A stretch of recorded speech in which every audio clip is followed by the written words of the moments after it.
Timu ya Nairobi City Stars kwa miaka miwili mfululizo sasa imeweza kukwepa kushushwa daraja na kusalia kwenye ligi ya kandanda ya humu nchini. Lakini kwa sasa timu hiyo iko katika nafasi ya 14 na kwenye hatari ya kuweza kushushwa iwapo matokeo yao hayataweza kuridhisha katika mechi zilizosalia.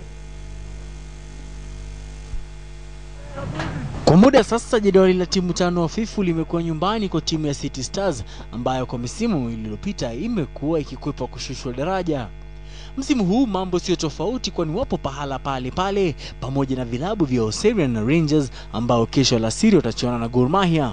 We are not comfortable, but I can assure you we will survive. We need another 6 points to pull out from the relegation zone.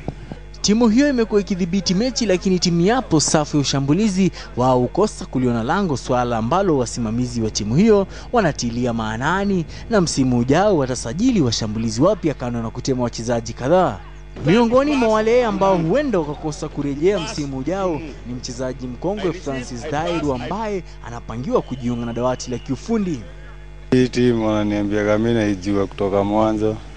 Kuna vile mimi usaidia hata next season naweza wasaidia.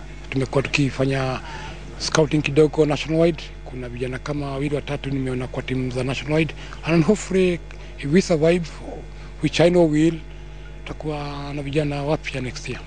Timu hiyo itachuana na KCB tarehe 21 mwezi huu katika uga wa Hope Center. Baada ya mechi hapo kesho baina ya Gor Mahia na timu ya Rangers FC ambayo ndio ya mwisho kwenye jedwali la TPL, timu zote kwenye ligi hiyo zitakuwa zimecheza jumla ya mechi 26.